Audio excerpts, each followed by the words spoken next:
एक सर्वे के मुताबिक 2022 में इसराइल का जीडीपी 501 बिलियन यूएस डॉलर था और इसको एस्टिमेट किया जा रहा है कि 2026 तक ये 611 बिलियन डॉलर तक बढ़ जाएगा। इसराइल का इकोनॉमिक फ्रीडम स्कोर 68.9 है। इसराइल मिडिल ईस्ट के अंदर 14 कंट्रीज में से दूसरे नंबर पर आता है और इसका ओवरऑल स्कोर दुनिया के बहुत ज्यादा तरक्की पजीर ममालिक की लिस्ट में आता है। अब यहाँ पे सवाल ये पैदा होता है कि 1948 में बनने वाला ये मुल्क जिसने सबसे ज्यादा अमरीकी इमदाद हासिल की है, वो किस तरह इस कदर तरक्की कर रहा है और इतनी ताकतवर रियासत कैसे बन गया है। इसराइल मिडिल ईस्ट के अंदर मुस्लिम ममालिक के दरमियान एक छोटा सा मुल्क है। बरतानिया ने 14 मई 1948 को फलस्तीन छोड़ दिया और यहूदियों ने अपनी रियासत इसराइल का ऐलान कर दिया। इसके बाद इसराइल की रियासत न सिर्फ कायम रही बल्कि अपना असर और रसूख भी बढ़ा चुकी है। पिछले 75 साल में इसराइल एक रियासत के तौर पर मजबूत हुआ और अरब रियासतों के लिए दर्द सर बना हुआ है। इसराइल मिडिल ईस्ट का वाहिद एटमी ताकत रखने वाला मुल्क है और ये वाहिद मुल्क है जो बराह रास्त न सिर्फ मजहब की बुनियाद पर शहरियत देता है बल्कि यहूदियों को दुनिया में किसी हिस्से के होने के बावजूद भी अपनी नेशनलिटी दे देता है। 75 साल में इसराइल ने साइंस, टेक्नोलॉजी, इकोनॉमिक्स और फौज के हवाले से दुनिया में एक मजबूत पोजीशन बनाई है और ये पोजीशन मुमकिन बनाने में कई अवामिल ने किरदार अदा किया है। इसराइल को इसके क़याम से ही बरतानिया, फ्रांस और अमेरिका की हिमायत हासिल है। तज्जियाकारों का ख्याल है कि इसराइल की ताकत के पीछे मगरबी दुनिया, खास तौर पर अमेरिका का बड़ा हाथ है।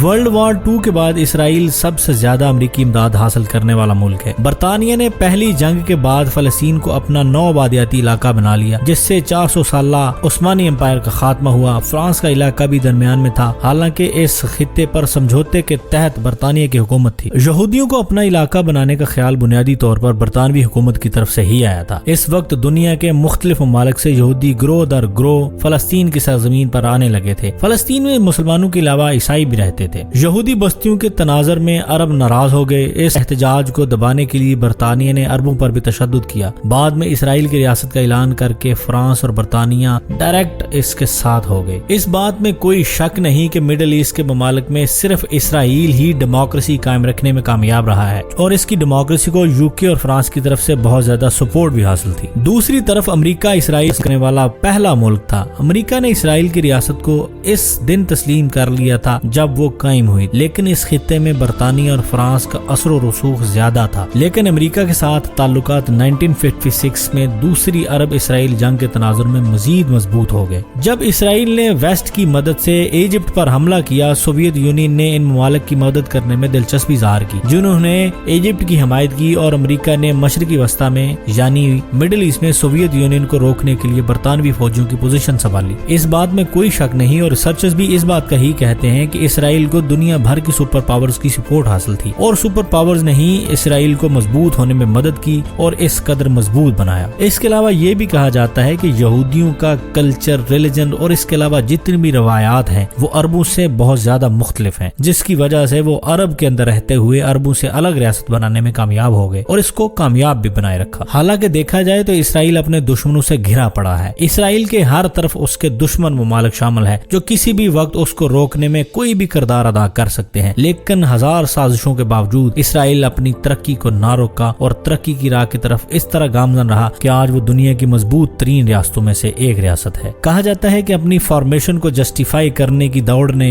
इसराइल को कामयाब बना दिया और एक अच्छी रियासत के तौर पर बनाए रखा। आज इसराइल पूरी दुनिया में जदीद हथियार, साइबर सिक्योरिटी, फिजाई दिफा, मिसाइल सिस्टम, इंटेलिजेंस ऑपरेशंस और बहुत सारी एडवांसमेंट की वजह से जाना जाता है। दुनिया भर में जितनी भी यूनिकॉर्न्स पाई जाती हैं, सबका ज्यादा ताल्लुक इसराइल से पाया जाता है और मेजॉरिटी बड़े बिजनेसेस और मल्टीनेशनल कंपनीज भी इसराइल से ताल्लुक रखती हैं। कहा जाता है कि इसराइल ने सब टेक्नोलॉजी अमेरिका से सीखी है और आज अमेरिका को बहुत ज्यादा पीछे छोड़ते हुए इसराइल बहुत ज्यादा आगे तरक्की करता जा रहा है। आज के दौर में भी बहुत सारे मुल्क ऐसे हैं जो इसराइल के साथ बहुत ज्यादा हॉस्टिलिटी रखते हैं, जिनमें पाकिस्तान का भी बड़ा अहम किरदार है। पाकिस्तान की इसराइल के साथ कोई डायरेक्ट इशू मौजूद नहीं है। इसराइल बहुत बार पाकिस्तान को यह कह चुका है कि हमारा पाकिस्तान के साथ कोई डायरेक्ट इशू नहीं है, लेकिन पाकिस्तान इसराइल के साथ हॉस्टिलिटी बरकरार रखे हुए है। पाकिस्तान आज भी इसराइल को नहीं मान रहा, लेकिन इसराइल की साख्त पर इस बात से कोई असर नहीं पड़ रहा। हालांकि ये बात बड़ी अजीब है कि पाकिस्तान अगर इसराइल को तस्लीम करे या ना करे, इसराइल पर या इसराइल की किसी पॉलिटिकल, इकोनॉमिक, सोशल बात पर इस बात का कोई असर नहीं पड़ता। पूरी दुनिया को चाहिए कि इसराइल की तरक्की और डेवलपमेंट से सीखे, और जिस तरह उन्होंने अपना सोशल, पॉलिटिकल और इकोनॉमिक सेटअप बहुत बरकरार रखा हुआ है, पूरी दुनिया इससे सबक हासिल करे और इस तरह अपने मुल्क को बेहतर बनाने की कोशिश करें।